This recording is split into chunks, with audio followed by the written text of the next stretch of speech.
Good morning, everybody, and welcome to another Wake Up Wednesday here with me, Asia Nasir. I am the founder of the 501c3 nonprofit organization called Jessica Cares, where our mission is to empower teen girls, to help them build up their self-esteem and sense of self-worth, so that way, wherever they go and whatever spaces and places that they are in, they can be the best versions of themselves. And our Wake Up Wednesday is just a conduit of what we do to help empower our girls. And so I want to just let you know we are about to engage in a powerful discussion. So Wake Up Wednesday is something that I do bi-weekly to just give some nuggets, to keep us going. You know, sometimes we can't wait till that event, or we can't wait till that, particular program is going to start up. Sometimes we need those friendly reminders, and we need something to, keep us going and to keep us just in pulse of ourselves, that self-reflection that's needed, and that ongoing personal development that is so necessary for us to be the best versions of ourselves. So today we have a very, very special conversation that we're having, and it's a sensitive one. I'm not gonna lie. It's a sensitive conversation. It's not a conversation that is typically talked about, because the conversation that we'll be having today sometimes brings about shame. It brings about shame. It brings about regret. It brings emotions that a lot of us want to steer far away from. And it's natural to feel that way. I can see, how you would want to steer away from this. But as teen girls developing into healthy women, and women who are empowered and have a strong self-esteem and sense of self-worth, that personal development that I was just talking about, sometimes we have to revisit places and spaces that didn't always make us feel our best, or, we weren't our best, and we have to address it. We have to acknowledge it so that way we can move past it.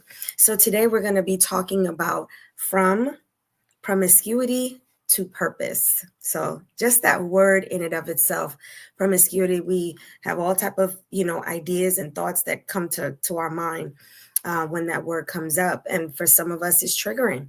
But this conversation is not about talking about what promiscuity is. We already know what it is. We already know the emotions that can evoke in a teen girl, and even a woman who has not healed from that, space or season in their life. It can be triggering. But today is not about, self-loathing. It's not about judgment.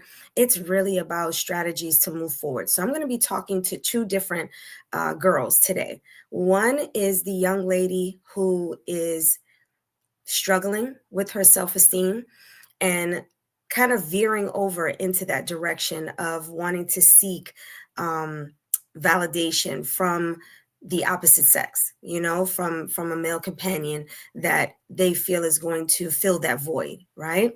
So I'm going to be speaking to that and providing a strategy on how to move past that. And then I'm going to be talking to the young lady who've actually experienced being promiscuous and is having some regret and feeling shame and, dealing with the consequences of, that type of behavior. I want to talk to her. I want to talk to you if that's you. And again, this is coming from a place of encouragement, support, non-judgment. And if you are a parent listening to this and you're seeing some behaviors, this is going to be a great conversation for you, because it's going to give you some tools to be able to approach your young special lady in your life, to have that somewhat uncomfortable conversation, so that way you can maybe nip it in the bud or assist in being able to heal from that process and move forward. All right. So let's get right into it. So the first young lady that I'm going to be speaking to, and I'm just going to be checking my Facebook, because my Facebook has not been allowing my lives to go on. It doesn't let me change my privacy settings, so that way it can go live while I'm live, and it's still not doing it. So we're just going to keep going, and I'll post it later.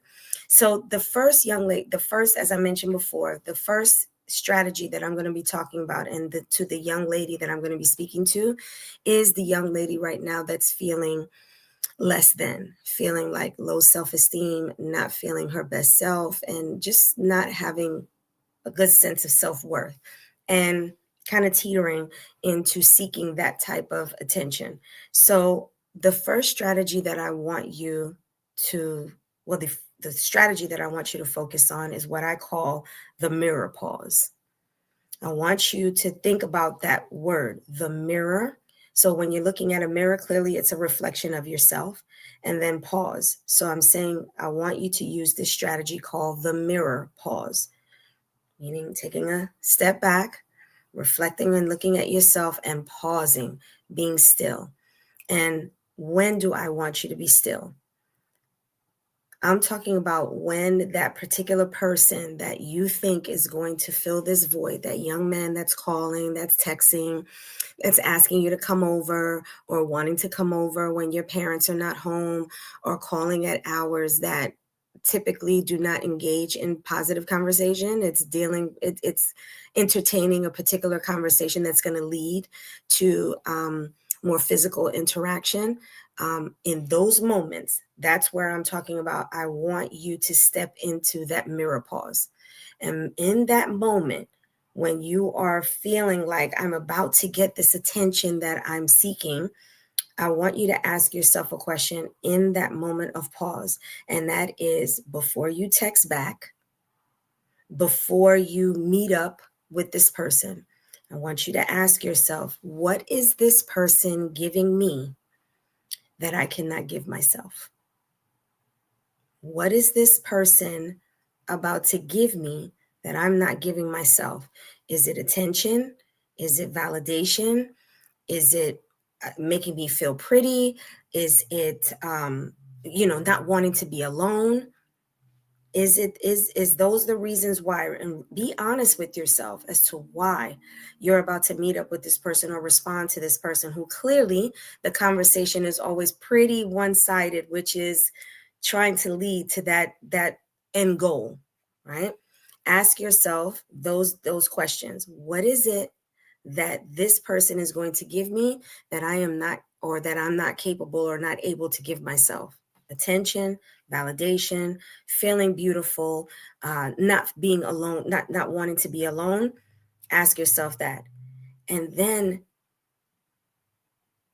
reset in that moment, looking at yourself, knowing that everything that you're seeking from that person, you can give to yourself, right? Because what you want in turn is you want love that loves all of you, not the desperation in you. Because the reason why you're going to respond to that text, go meet up that person when you know you're lying to your parents, or doing whatever it is that you need to do to get that dopamine in that moment, that feeling of not being alone, or feeling pretty because he's complimenting you and saying things like that. That's a moment of desperation in that moment, and you want that to be filled. You almost want that hit, like when addicts get that hit. That's almost what you want in that moment, to fill that void of attention, to feel that, if you're feeling neglected and you want that attention, feeling lonely and you want to have companionship, right? You almost want to get that immediate hit. That's not when you want to meet up with somebody. That's not when you want to respond to the text message or talk on the phone at hours that you really shouldn't be talking to someone. That's in the moment where you need to reflect and you need to tell yourself, I deserve love for the whole of me, meaning intellectually, emotionally, academically, things that are important to you at that age, and not the desperation in me, right? I want you to redirect then. Instead of making that phone call to that person or responding to that person's text, call a good friend. Tell that friend the struggle that you're having in that moment and say, girl, stay with me on the phone because I'm really fighting this struggle. But I know that if I continuously do this, it's going to become easier and easier for me, right? So I want you to redirect by calling a friend or calling that auntie. Sometimes you can't talk to mom because mom is a little too close for comfort, but you got that auntie that keeps it real with you, that lets you know what it is on time, don't sugarcoat anything, but really kind of put you back in proper perspective, so that way you can steer away from making an unhealthy decision or opening up yourself to something that you're really not ready for, right? So calling that auntie, maybe journaling, maybe even praying. Right. I know at teenage years, you think, prayers a little, that's for my grandma or my mom. I'm not really into praying, but it's a good moment to maybe try. right? Praying or doing something that you enjoy doing, like putting on some makeup or dancing. They got all these dance challenges now and stuff like that, but redirecting that and then actually pouring into yourself. So going back to that question of what is this person going to give me that I can't give myself? Putting on makeup. I know there's a lot of makeup tutorials and teaching, whether it's hair, makeup, or whatever. There's a tutorials. You can do that. We have platforms now for you to be able to do things like that. Redirect and bringing yourself joy, giving yourself attention for positive things, maybe teaching, like I said, tutorials and stuff like that. If you're wanting to feel like you're creative, that you're beautiful, that's what I said, putting on makeup and things like that to make you feel beautiful, or journaling and just pouring out how you really feel in the moment, to avoid making that haste decision that's not going to end well for you. And in that moment, what I want you to do is take a deep breath. Breathing is literally life. Take a deep breath and get in tune with, after you do these things, redirect, talk to that friend, do makeup or dance, challenge or something like that. Take some deep breaths. Take 3 deep breaths. Inhale deep and exhale just as deep. And then what I want you to do in that moment is get in tune with your body. How does your body feel? Because our body knows when we're betraying itself. It knows when it is tapping into something that's not good for it. Your body feels off. That woman's intuition, it happens from a young age. We as women, young women, even teenagers, we have that gut feeling that something's not right. So when you breathe into redirecting into something that actually is positive, you pouring into yourself, you validating yourself, I want you to take deep breaths and then see how your body feels from the gut. Feel how your body feels and get in tune with that, because the more in tune you are with your body when you're doing something and how that makes you feel, and you see like, wow, I can feel good, I can feel validated, I can feel important without having to seek someone else, you're going to want to do that more. That's going to be the new hit. That's going to be the new addiction, is being able to be in line with yourself and not having to seek, validation from someone that really is only looking to use you. Okay, so that's what I would like for you to do. For the young lady who's teetering on that, try these strategies, and I guarantee you it's going to work, and it's going to start steering you in a different direction that's going to be more positive for you. All right. So now to our young lady who has already experienced, seeking outside validation and now suffering, the aftermath of that, whether it be a reputation that has now been tainted, maybe feeling regret, maybe dealing with the aftermath of either an unwanted pregnancy or unwanted STD, whatever it might be, right? Or even if you don't have any of those, but just feeling the regret of being used and realizing that that person was only complimenting me for this.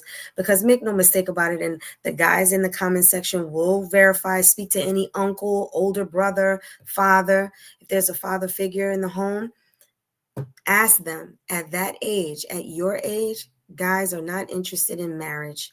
Guys are not interested in long commitment. Boys, I should say, boys are not interested in long-term relationships. The majority of them are not. You may get 1 or 2% of the male population at that age that are interested in things like that. So for my teen girl who has experienced this already, this one's for you. Right?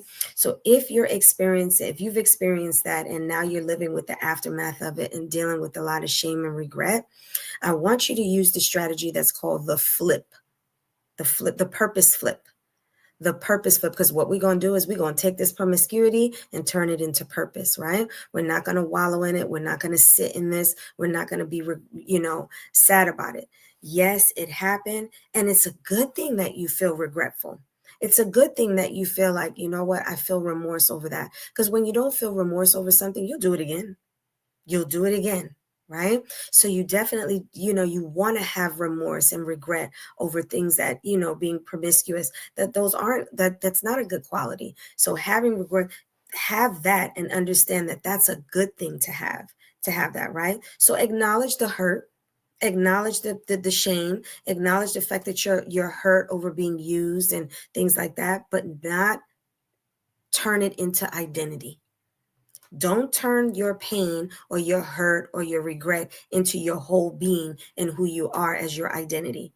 All of us make mistakes, some bigger than others, some more obvious than others. Some people make mistakes and they're not known. Doesn't mean that their mistake is bigger or smaller. It's just not known. Yours may be out there because the act of promiscuity is something that's external that people will know. But don't allow it to become your identity. It was a mistake. And the fact that you have remorse over it is your opportunity and your cue to say, you know what? I need to turn this around. This is not the behavior that I want to continue, because continued behavior does become your reputation and becomes your identity. So the fact that you've done something and have remorse, and that means you can turn it around, right? What you did is not who you are. What you did is not who you are. We've all made mistakes. It does not identify our whole being. So what you might have done is not the whole of your being. It actually was a response to a void that you felt. Most teen girls, statistically, when they get into promiscuity, it typically stems from a void that you feel on the inside, whether that's, and a large part of it has to do with, I wouldn't say fatherless daughters, because obviously if you was fatherless, you wouldn't be here. So we're not going to use that term, but a father that's not present, a father that's not physically present in your life, right? A lot of girls who turn to promiscuity, that is usually at the crux of many girls. And that's why they seek that male attention, because they're trying to fill the void of not having daddy, right? So it's not your identity, it's you. And our bodies is trained that when something hurts, we want to heal it. We want to put a Band-Aid on it. We want to, disinfect it. And promiscuity can seem like, you know what, I'm not getting attention, I'm not getting love. And it can feel like love, because in the act in and of itself, there's affection, there's that bodily connection that you're having. So it feels like it's filling a void, but then it leaves you obviously very empty afterwards, because there is no continued connection, right? So it's you trying to seek to heal some type of wound, right? But it's not a reflection of your worth. Seeking a wound, maybe misguided, is not a reflection of your self-worth. It's just a mistake. And that's what it was, right? So what I want you to do is ask yourself now that it's happened to you, now that you are living in the aftermath of it, I want you to ask yourself, what did that experience teach me about love? What did that experience teach me about my needs?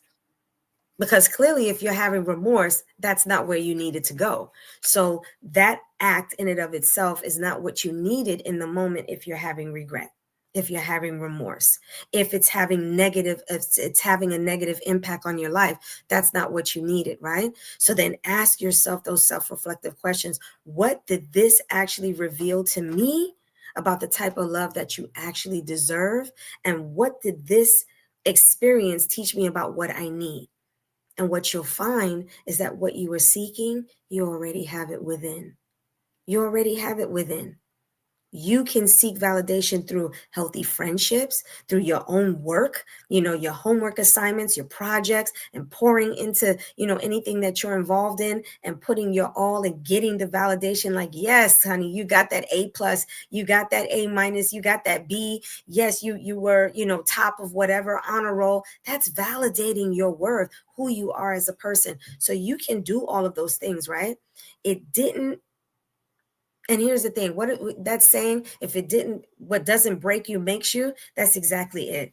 That experience of being promiscuous, it didn't break you, it woke you up. And that's a blessing in and of itself. It woke you up, right? So what I want you to do in your wokeness, in your ability to be like, okay, I know I don't want to do that again. I want you to take one empowered step. It's not just a matter of acknowledging. It's a matter of now, what are you going to do with the acknowledgement? You know that that's not the path you want to take. You know that did not fill the void that you thought it was going to fill in the way that you thought it was going to do it. So you got to take a different action. See, that action, you took an action, but it was a misguided action, right? Now what you're going to do is you're going to take an empowered action. So I'm going to just give you some suggestions, but I want you to think about what's an action. So if now, which typically happens, when someone knows that they can, boys, I should say, and even men, and this is not men bashing or gender bashing. That's not what this is. But we're talking teen girls that are being promiscuous in this moment. Boys at that age, once they know that they have been able to break the code and was able to, get to the end goal, right? It's not going to stop there. They're going to call again whenever they have that need or that want, that desire. They're going to try to fill that void. So they're going to try to contact you again. Here now you've had the self-reflection. You know how it felt. They didn't call you after that. There was no connection. They're only calling you for that purpose. One empowered step that you can take for yourself, young lady, is you can block that number. So that way you're not even tempted to even respond to that text or pick up that phone call. You're letting that person know, I'm setting a boundary now for myself. I see you for what it was, and you will no longer have access to me. That is showing that you have worth. Because when you feel worthy, not everything has access. You're a limited edition, honey, and not everyone should have access. It's just like when you purchase something that's limited, only a few get access to that limited edition, and that should be the same for you. So take that empowered step and actually block that person from contacting you, right? Block that person from contacting you. Or if you're feeling like I'm struggling and I'm really having a hard time, take the extra step, although you might feel that this is going to be embarrassing, they're going to judge me. I want you to reach out to a trusted adult. Like I mentioned before, that auntie, that maybe that guidance counselor at school, or maybe someone in your house of worship, somebody that you really know that you can trust, right? A mentor. Maybe you have a mentor. And if you don't, then reach out to Jessica Cares. We have a lot of women volunteers here that are mentors, that would love to be a mentor to you, to help you through that moment, right? So you can use that. That's one empowered step. And I want you to know what you have to practice, which is going to be very difficult. It's easy to forgive other people, but when we make mistakes, a lot of times we are our hardest critic. We don't forgive ourselves.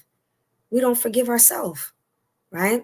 You have to practice self-forgiveness, because self-forgiveness is something that you can't just say, okay, I forgive myself. It's actually something that you're going to have to practice every day. It's going to be something that you have to practice every day until you're actually over it and you no longer have that shame. Shame paralyzes you, girls. Self-forgiveness frees you, and it gives your life purpose.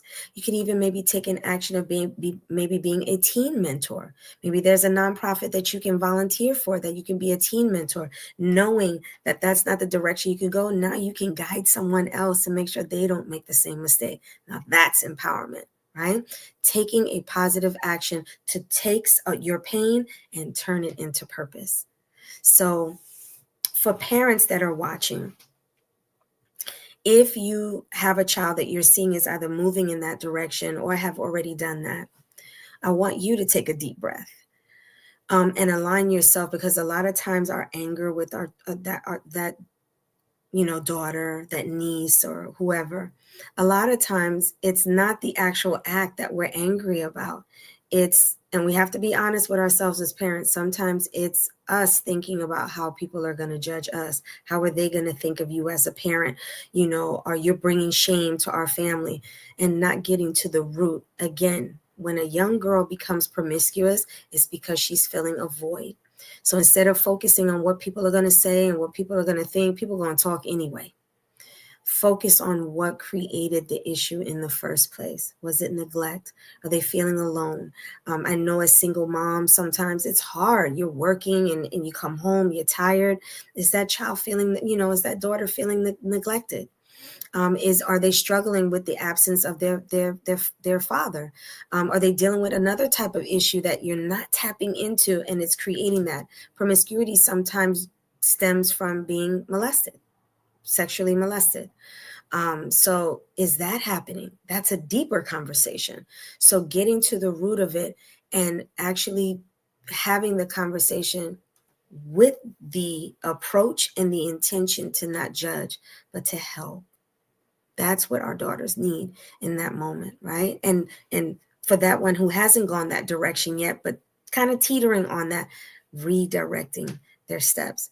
So that's what I wanted to share with you today with promiscuity, turning promiscuity into purpose. That's what I wanted to share with you on our Wake Up Wednesday here today. I know it was a touchy and sensitive conversation, but again, growth, empowerment is about having those difficult conversations that leads to healing and growing and evolving and ascension, all of those positive things. We have to have these conversations, and we have to bring strategy and action to align with the conversation so that way we can move forward. And that is what I pray for each and every one of you today. If you're tuning in and you just missed it, hop onto our YouTube channel. Hop onto our YouTube channel, which is Jessica Cares One. Jessica Cares One, and you can listen to the entire replay. If you want to listen to this, if this is a parent, you want to listen to it with your daughter, or if you're a daughter and you want to listen to it with one of your parents so you can have that conversation, you can tune in and subscribe to our YouTube channel so that way you can tune in to our past Wake Up Wednesdays that might be relevant and helpful to you.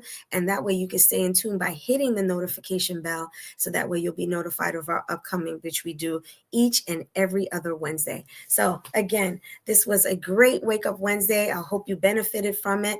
If you know someone who can also benefit from it, tag them and share. Sharing is caring. So I'm asking you to do that as you're paying it forward, so that way we can grow this community of Wake Up Wednesday, and that way other people can benefit from it and find this channel. So until the next Wake Up Wednesday, which will be in 2 weeks, stay tuned for the topic. And if you have suggestions for us, I am open to suggestions so that way we can have those conversations here on Wake Up Wednesday. Be intentional, be empowered, and walk with your head high with self-esteem and sense of self-worth. So see you at the next, God willing, next Wake Up Wednesday.